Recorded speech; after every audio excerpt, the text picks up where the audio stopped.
నమస్కారం, ఘంటారావానికి స్వాగతం. ముందుగా ప్రధాన అంశాలు. పీఆర్సీపై రాష్ట్ర వ్యాప్తంగా కదం తొక్కిన ఉద్యోగులు, న్యాయం చేసేదాకా వేతన పోరు ఆగదని స్పష్టీకరణ.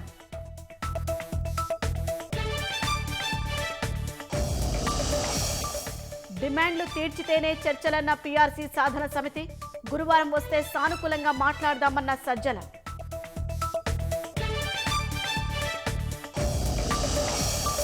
గుడివాడ వెళ్తున్న సోము సహా భాజపా ముఖ్య నేతల అరెస్టు, సంక్రాంతి ఉత్సవాలపై ఆంక్షలేంటని కమలదళం ఆగ్రహం.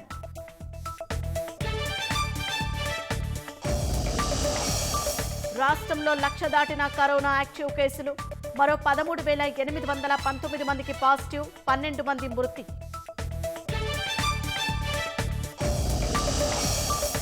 ఆరోగ్య వ్యవస్థ డొల్లతనం కోవిడ్తో బట్టబయలైందన్న నిపుణులు, పరిశోధనలు నవకల్పనలకు ఊతమివ్వాలని సూచన.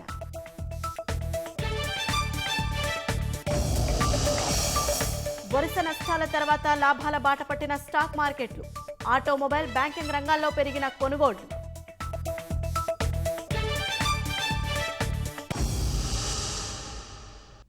పీఆర్సీ జీవోలకు వ్యతిరేకంగా ఉద్యోగులు కదం తొక్కారు. ప్రభుత్వ వైఖరికి వ్యతిరేకంగా జిల్లా కేంద్రాల్లో నిరసన ర్యాలీలు చేపట్టారు. రివర్స్ పీఆర్సీ వద్దే వద్దంటూ నినదించారు. సంక్షేమ పథకాలను ప్రజలకు చేరవేసిన ఉద్యోగుల సంక్షేమాన్ని గాలి కొదిలేయొద్దని కోరారు. పీఆర్సీ సాధన సమితి ఆధ్వర్యాన గుంటూరులో ఉద్యోగులు, ఉపాధ్యాయులు, కార్మికులు, పెన్షనర్లు కలెక్టరేట్ వద్ద నిరసన చేపట్టారు. న్యాయమైన డిమాండ్లు నెరవేర్చే వరకు వెనకడుగు వేసేది లేదని స్పష్టం చేశారు. సమ్మె చేస్తున్నందుకు గవర్నమెంట్ ఆలోచించాల్సింది పోయి మా ఉద్యోగస్తుల మీద బురద చల్లటం మొదలుపెట్టింది, కక్ష సాధింపు చర్యలు మొదలుపెట్టింది. అది మీకు సమ్మతం కాదు. ప్రభుత్వం వేరు, ప్రభుత్వ ఉద్యోగులు వేరు కాదు. కొత్తది ఇవ్వలేము, రాష్ట్రం ఆర్థిక సంక్షోభంలో ఉంది అంటున్నారు కాబట్టి మాకు పాత జీతాలనే ఇచ్చి మునుపట్లానే మా హెచ్ఆర్ఏలు మాకు ఇచ్చి మాకు రావాల్సిన డిఏలు అన్నింటినీ సవ్యంగా ఇవ్వమని అడుగుతున్నాం. కాబట్టి మీరు ఆర్థికంగా నష్టపోకుండా మాకు పాత జీతాలు ఇవ్వమని కోరుతున్నాం. మేము ఆఫీసులో ఎక్కడో ఉద్యోగాలు చేసుకుంటూ ఉన్నాం, రోజు రోడ్డుకి ఎక్కామంటే కారణం మరి ఏమిటి? మీరు కూడా ముఖ్యమంత్రి గారు మీరు అర్థం చేసుకోండి. విజయవాడ పాత బస్టాండ్ నుంచి ధర్నా చౌక్ వరకు ఉద్యోగులు భారీ ర్యాలీ చేశారు. చీకటి జీవోలు వెంటనే రద్దు చేయాలని తేల్చి చెప్పారు. హెచ్ఆర్ఏ రేట్లని తగ్గించారు. 8% హెచ్ఆర్ఏ 4 టౌన్స్ లో తప్ప, విజయవాడ, విశాఖపట్నం, గుంటూరు, నెల్లూరు తప్ప మిగిలిన అన్ని చోట్ల కూడా 8% హెచ్ఆర్ఏ అంటున్నారు. 13 లక్షల మంది మొట్టమొదటిసారిగా ఒకే మాట మీద మాకు జీతాలు తగ్గినాయి. జీతాలే కాబట్టి మిగిలిన ప్రయోజనాలు అన్నీ పోయినాయి. 60-70 సంవత్సరాల నుంచి ఏపీ ఎన్జిఓస్ అండ్ జేఏసీ వివిధ పోరాటాల ద్వారా సాధించుకున్న అన్నింటినీ కూడా మేము దొంగలో దొక్కే పరిస్థితి వచ్చింది. వాస్తవంగా ఈ రోజున పెరిగినటువంటి డిఎల్తో కలుపుకుంటే ప్రతి ఉద్యోగి కూడా నష్టపోతా ఉన్నాడు. ఒక్క స్లాబ్లో మినహా మిగిలిన 4 స్లాబుల్లో కూడా ఈ రోజున ఉద్యోగికి తక్కువ వస్తుంది అనేటువంటిది మేము నిరూపించగలం. పశ్చిమ గోదావరి జిల్లా ఏలూరులో ధర్నా చేసిన ఉద్యోగులు పొరుగు సేవల సిబ్బందికి ఉద్యోగ భద్రత కల్పించి సిపిఎస్ రద్దు చేయాలని ఆందోళన చేశారు. పీఆర్సీ వద్దు, మాకు పాత జీతాలు ఇవ్వండి అని అడుగుతున్నారంటే దీని వెనకున్నటువంటి మర్మం ఏంటనేది రాష్ట్ర ప్రధానికం గుర్తించాలి, ప్రజలు కూడా గుర్తించాలని చెప్పేసి నేను విజ్ఞప్తి చేస్తున్నాను. పీడీఎఫ్ ఎమ్మెల్సీగా మీరు ఇచ్చిన ఆ పిచ్చి ఫిట్మెంట్ ఏదైతే ఉందో 23 మీరు కూడా వెనక్కి తీసుకోపోతే 2024 ఎప్పుడు వస్తుందని ఉద్యోగ, ఉపాధ్యాయ, కార్మిక, పెన్షనర్లు అందరూ కూడా ఎదురు చూస్తున్నారు. నెల్లూరులో 20% ఉన్న హెచ్ఆర్ఏ స్లాబ్ 20% ఉన్న స్లాబ్ని ఇవాళ 8%కి తీసుకొచ్చారు. మరి ఎక్కడా లేని ఈ పరిస్థితి 11వ పీఆర్సీలో వచ్చింది కాబట్టి ఉద్యోగ, ఉపాధ్యాయ వర్గం అంతా కూడా రోడ్డు మీదకి వచ్చింది. తూర్పుగోదావరి జిల్లా కాకినాడలో భారీ ర్యాలీ చేశారు. ఉద్యోగుల ఉద్యమంపై అసత్య ప్రచారం చేయిస్తోందని ప్రభుత్వంపై మండిపడ్డారు. ఇప్పుడున్న మంత్రులందరూ కూడా మహిళలందరినీ కూడా హీనంగా మాట్లాడుతున్నారు. వీటిని అన్నింటినీ కూడా వెనక్కి తీసుకుని మాకు మెరుగైన పీఆర్సీని ఇవ్వాలని చెప్పని మేము కోరుకుంటున్నాం. ఈ అసంబద్ధమైన జీవోలను రద్దు చేసి సంబద్ధమైనటువంటి జీవోలను ఇవ్వాల్సిందిగా గౌరవ ముఖ్యమంత్రి గారిని కోరుకుంటూ ఉన్నాం. మాకు పాదయాత్రలో ఆయన మాకు హామీ ఇచ్చారు. దిగినవన్నీ కూడా న్యాయబద్ధమైన కోరికలే కాబట్టి నేను వచ్చిన 10 రోజుల్లోనే తీరుస్తానని చెప్పారు. ఆ విషయాన్ని ఆయన మర్చి ఈ అసంబద్ధమైనటువంటి జీవోలను ఇవ్వడం జరిగింది. అవి ఇవ్వడం వల్ల మేము చాలా ఇప్పుడు రోడ్డు మీద పడ్డాము. ప్రభుత్వం మొండి వైఖరిని వీడి తమ డిమాండ్లను నెరవేర్చాలని విశాఖలో ఉద్యోగులు డిమాండ్ చేశారు. లేదంటే సమ్మెతో రాష్ట్రాన్ని స్తంభింపజేస్తామని హెచ్చరించారు. ప్రభుత్వం ఒక దుష్ప్రచారం చేస్తా ఉన్నది. ఈ రాష్ట్రంలో బడ్జెట్లో అధిక శాతం ఈ రాష్ట్ర ప్రభుత్వ ఉద్యోగులకు ఖర్చు చేస్తామని చెప్తా ఉన్నది. అడుగుతున్న ప్రశ్న ఏమంటే, మీరు పీఆర్సీ పేరుతో ఒక జీవో ఇచ్చినారు, ఆ జీవోని రద్దు చేయండి. 2019లో మేము తీసుకున్నట్టు పాత జీతాలనే మాకు ఇవ్వండి. మా డిఎల్ని మాకు పూర్తిగా ఇచ్చి జీతాలను కొనసాగించండి. ఇవాళ ప్రభుత్వం చాలా దుర్మార్గంగా ఇవాళ మళ్ళీ బుజ్జగింపుల కమిటీ అంటున్నారు. ఎవరిని బుజ్జగిస్తారు మీరు? ఇవాళ చదువుకున్న వాళ్ళు మేధావులు ఇక్కడ ఉన్నారు, వీళ్ళందరికీ ఆ లెక్కలు తెలుసు. విజయనగరం కలెక్టరేట్ వద్ద చేపట్టిన ధర్నాలో ఉద్యోగ, ఉపాధ్యాయ, పెన్షనర్లు, ఒప్పంద, పొరుగు సేవల ఉద్యోగులు పెద్ద సంఖ్యలో పాల్గొన్నారు. ప్రభుత్వం దిగొచ్చేదాకా విశ్రమించబోమని తేల్చి చెప్పారు. మేము కోరుకుంటున్నది ఏంటంటే ఉద్యోగులు, ఉపాధ్యాయులు, కార్మికుల యొక్క ఆత్మ గౌరవాన్ని మేము కోరుకుంటున్నాం. అటువంటి ఆత్మ గౌరవాన్ని మీకు మేము తాకట్టు పెట్టేటువంటి పనిలో లేవు అని చెప్పి ఈ ముఖ్యమంత్రి గారికి చెప్పదలుచుకున్నాం. ఏ ఒక్క డిమాండ్ మనకి రద్దు చేయకపోయినా, సరైన హామీ ఇవ్వకపోయినా సమ్మె ఆపదని కూడా ఈ సందర్భంగా తెలియజేస్తున్నాం. శ్రీకాకుళంలో ఉద్యోగ, ఉపాధ్యాయ సంఘాలు 80 అడుగుల రహదారి నుంచి కలెక్టరేట్ వరకు ర్యాలీ నిర్వహించారు. రివర్స్ పీఆర్సీ అంటూ పాటల రూపంలో ఎండగట్టారు.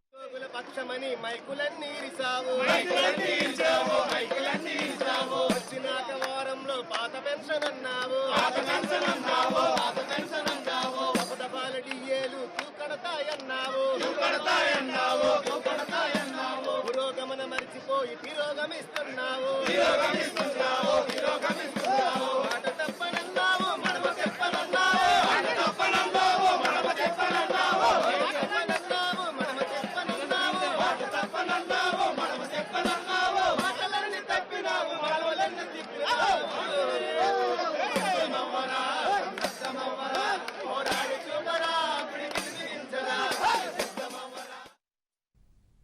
పీఆర్సీ సాధన సమితి ప్రభుత్వం మధ్య చర్చలపై ప్రతిష్టంభన కొనసాగుతోంది. వేతన సవరణ జీవోలు నిలుపుదల చేస్తేనే చర్చలకు వస్తామని ఉద్యోగ సంఘాలు తేల్చెప్పగా ప్రక్రియను తిరగదోడటం సమంజసం కాదని సర్కారు స్పష్టం చేసింది. గురువారం మరోసారి చర్చలకు ఆహ్వానించింది. అయితే చర్చలు ఏ ప్రాతిపదికన చెప్పాలన్న ఉద్యోగులు హక్కుల కోసం పోరాడుతున్న తమపై దుష్ప్రచారం తగదని హితవు పలికారు.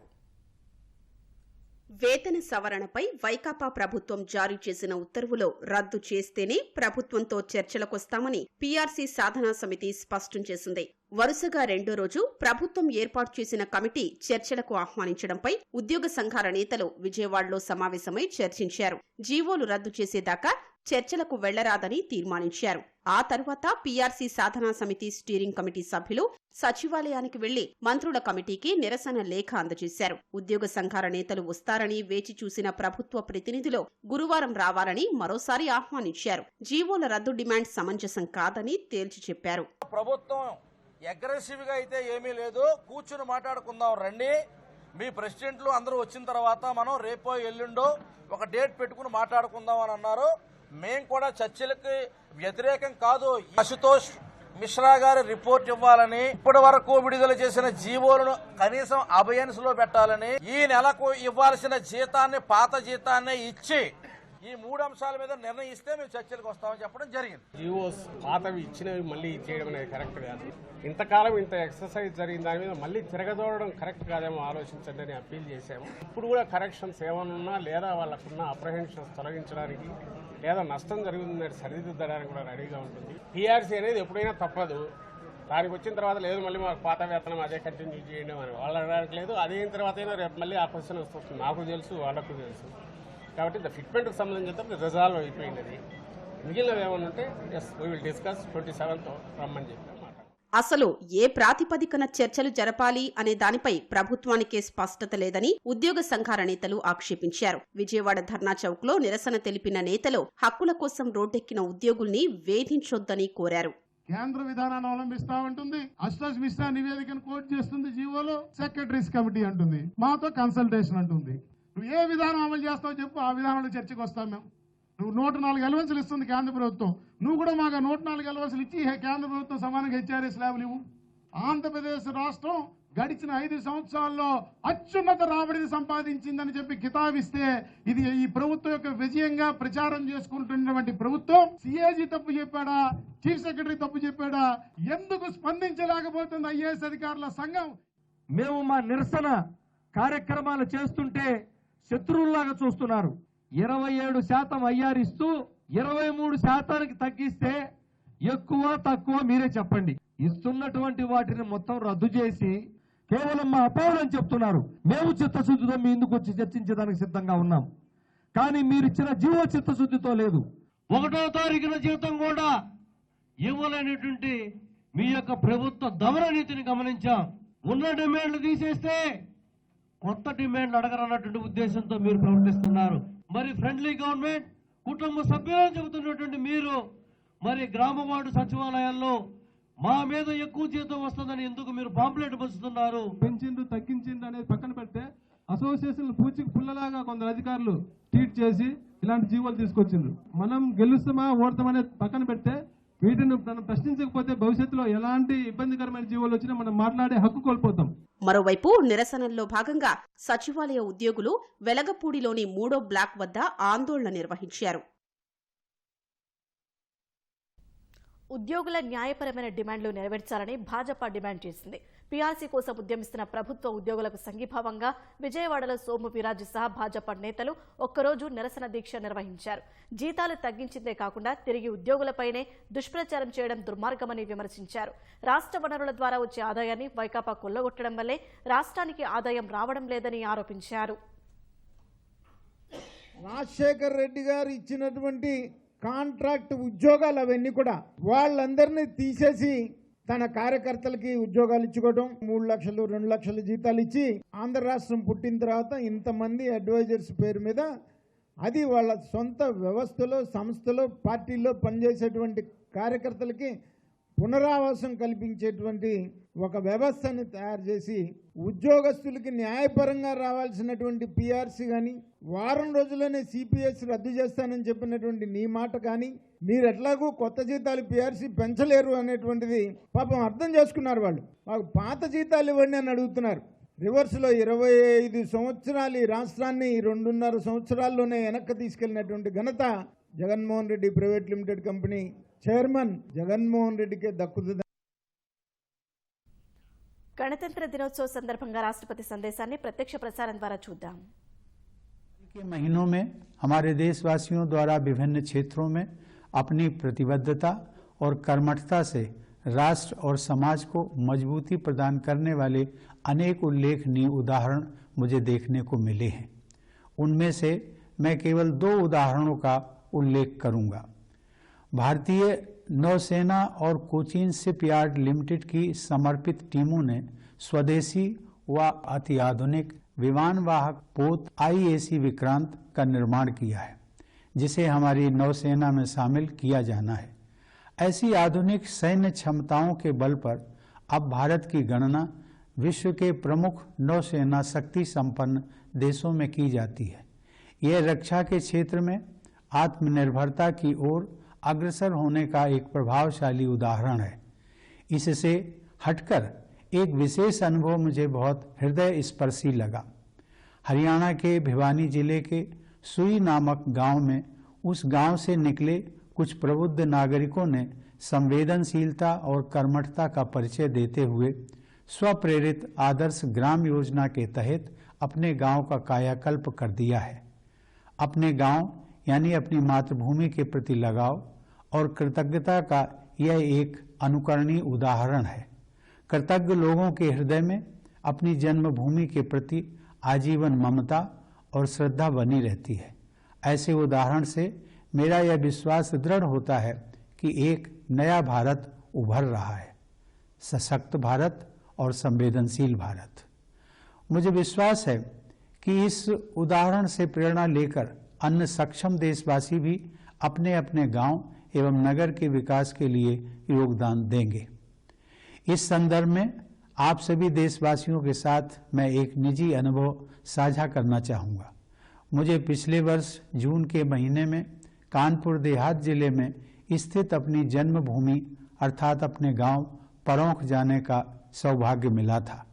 वहां पहुंचकर अपने आप ही मुझमें अपने गांव की माटी को माथे पर लगाने की भावना जाग उठी, क्योंकि मेरी मान्यता है कि अपने गांव की धरती के आशीर्वाद के बल पर ही मैं राष्ट्रपति भवन तक पहुंच सका हूं. मैं विश्व में जहां भी जाता हूं, मेरा गांव और मेरा भारत मेरे हृदय में विद्यमान रहते हैं.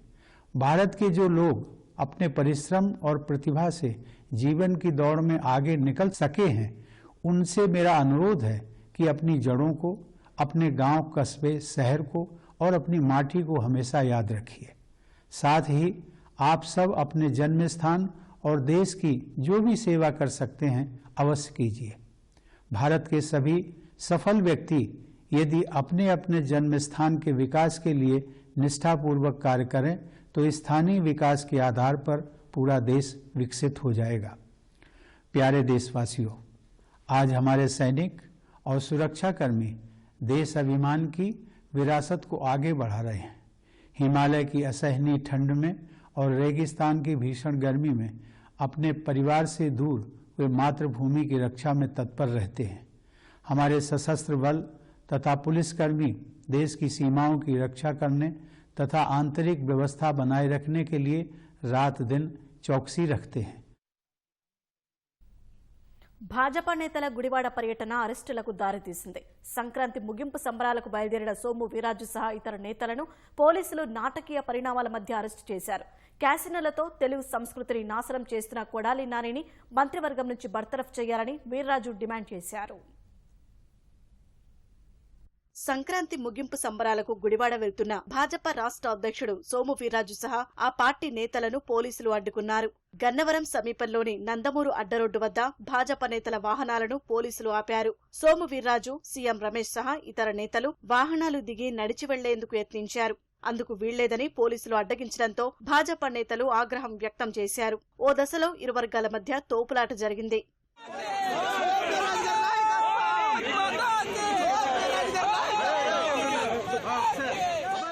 పోలీసులను ప్రతిఘటిస్తూనే భాజపా నేతలు కొద్ది దూరం నడిచి ముందుకు వెళ్లారు. ఆ తర్వాత పోలీసులు వారందరినీ అదుపులోకి తీసుకున్నారు.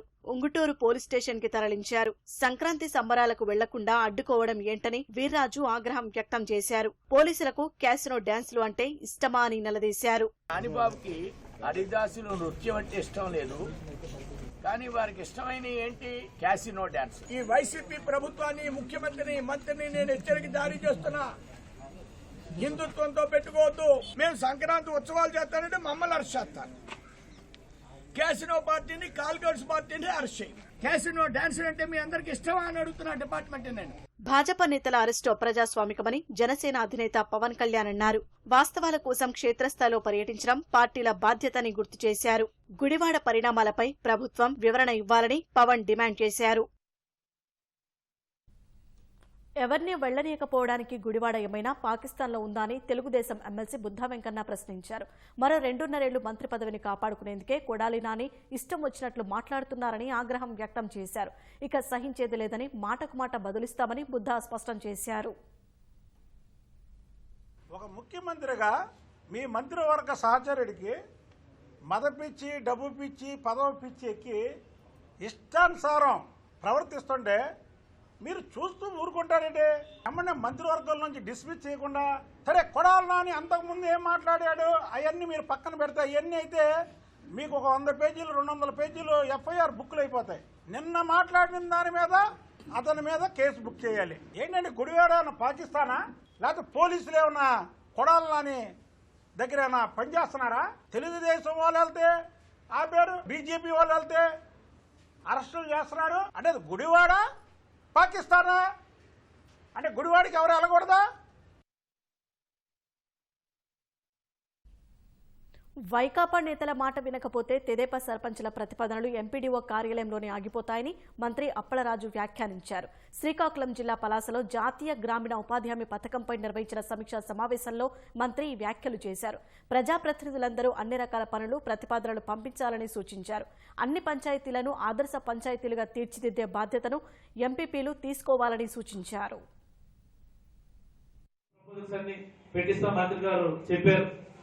చెప్పండి, సింగర్ వేషాలు వేస్తే ఎంపీడీ ఆఫీస్ లో ప్రపోజల్స్ ఆగిపోతాయని చెప్పండి. అంతే, అది రీసెర్చ్ పెట్టలేదు.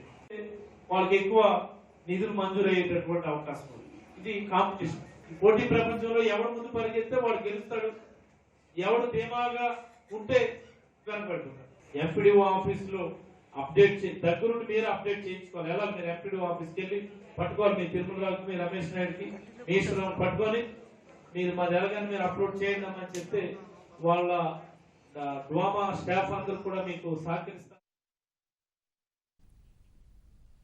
అగ్రవర్ణాల్లోని 45 నుంచి 60 ఏళ్లలోపు పేద మహిళలకు లబ్ధి చేకూర్చడమే లక్ష్యంగా వైఎస్ఆర్ ఈబీసీ నేస్తం పథకాన్ని ముఖ్యమంత్రి జగన్ ప్రారంభించారు. తాడేపల్లిలోని క్యాంపు కార్యాలయం నుంచి వర్చువల్గా పథకాన్ని ప్రారంభించారు. ఓసీ వర్గాల్లో ఆర్థికంగా వెనుకబడిన పేద మహిళలకు మెరుగైన జీవనోపాధి, ఆర్థిక సాధికారతే లక్ష్యంగా పథకాన్ని ప్రారంభిస్తున్నామని సీఎం తెలిపారు. 3,92,674 మంది మహిళలకు 589 కోట్ల రూపాయల ఆర్థిక సాయాన్ని బ్యాంకు ఖాతాల్లో జమ చేశారు. ఏడాదికి 15,000 చొప్పున 3 ఏళ్లలో మొత్తం 45,000 ఆర్థిక సాయం చేయనున్నట్లు వెల్లడించారు. కరోనా కేసుల ఉధృతి కొనసాగుతోంది. యాక్టివ్ కేసుల సంఖ్య 1,00,000 దాటింది. రాష్ట్రంలో ప్రస్తుతం 1,1396 యాక్టివ్ కేసులు ఉన్నట్లు వైద్య ఆరోగ్య శాఖ తెలిపింది. ఒక రోజు వ్యవధిలో 46,929 మందికి కరోనా పరీక్షలు నిర్వహించగా 13,819 కేసులు బయటపడ్డాయి. విశాఖ జిల్లాలో అత్యధికంగా 1,988 కరోనా కేసులు రాగా ప్రకాశం 1,589, గుంటూరు 1,422, అనంతపురం 1,345, నెల్లూరు జిల్లాలో 1,305 మంది వైరస్ బారిన పడ్డారు. కర్నూలు జిల్లాలో 1,255 కోవిడ్ కేసులు వెలుగు చూడగా కడప జిల్లాలో 1,083, తూర్పుగోదావరి జిల్లాలో 1,001, కృష్ణా జిల్లాలో 748 కరోనా కేసులు వచ్చాయి. ఇటీవల కరోనా మరణాలు కొంత తక్కువగానే ఉండగా గత 24 గంటల్లో 12 మంది ప్రాణాలు కోల్పోయినట్లు వైద్య ఆరోగ్య శాఖ వెల్లడించింది. చిత్తూరు, తూర్పుగోదావరి, కర్నూలు, నెల్లూరు, విశాఖ జిల్లాలో 2 చొప్పున చనిపోగా ప్రకాశం, పశ్చిమ గోదావరి జిల్లాలో 1 చొప్పున మృతి చెందారు. కోవిడ్ నుంచి 5,716 మంది కోలుకున్నట్లు వైద్య ఆరోగ్య శాఖ పేర్కొంది. దేశంలో రోజువారీ కరోనా కేసుల్లో ఇవాళ భారీ తగ్గుదల కనిపించింది. కొన్ని రోజులుగా 3 లక్షలకు పైగా కేసులు నమోదవుతుండగా ఆ సంఖ్య బాగా తగ్గింది. సోమవారం ఉదయం 8 గంటల నుంచి మంగళవారం ఉదయం 8 గంటల వరకు దేశంలో కొత్తగా 2,55,874 కరోనా పాజిటివ్లు నిర్ధారణ అయ్యాయి.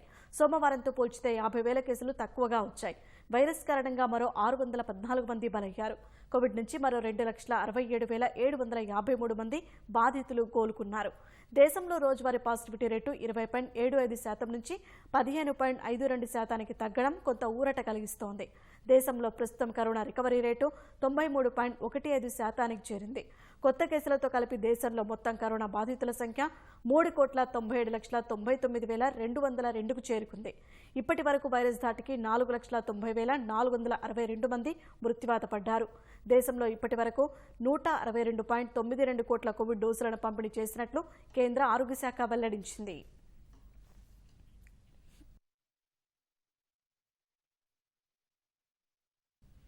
శాసనసభ ఎన్నికల వేళ ఉత్తరప్రదేశ్లో కాంగ్రెస్కు ఒకే రోజు గట్టి ఎదురుదెబ్బలు తగిలాయి.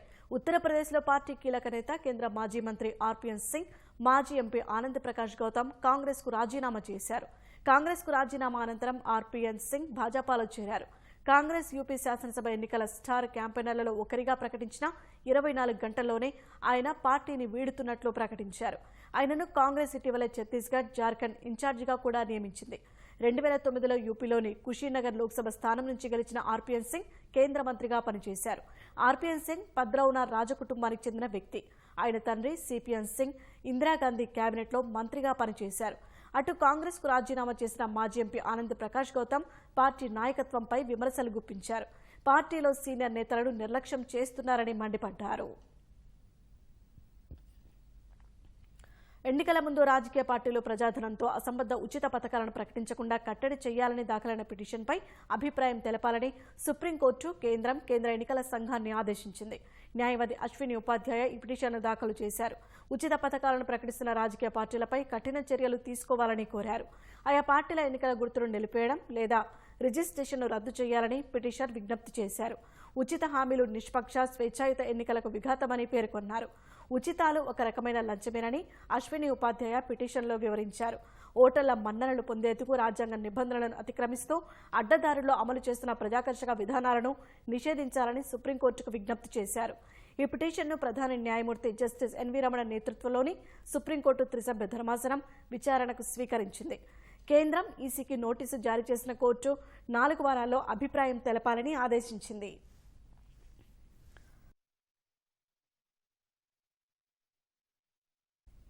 తమిళనాడులో ప్రజలతో పాటు అధికారులపై దాడి చేసి కంటి మీద కునుకు లేకుండా చేసిన చిరుతను పట్టుకునేందుకు అటవీ శాఖ భారీ ఆపరేషన్ నిర్వహిస్తోంది. తిరుపూర్ జిల్లా పప్పన్కుళం గ్రామంలో పొలానికి వెళ్లిన 2 రైతులపై చిరుత దాడి చేసి గాయపరిచింది. ప్రస్తుతం వారు ఆసుపత్రిలో చికిత్స పొందుతున్నారు. ఈ సమాచారం అందుకున్న అటవీ శాఖ సిబ్బంది చిరుత కోసం అడవిలో గాలిస్తుండగా వారిపైన దాడి చేసింది. దీంతో అప్రమత్తమైన అధికారులు చిరుతను పట్టుకునేందుకు భారీ ఆపరేషన్ నిర్వహిస్తున్నారు.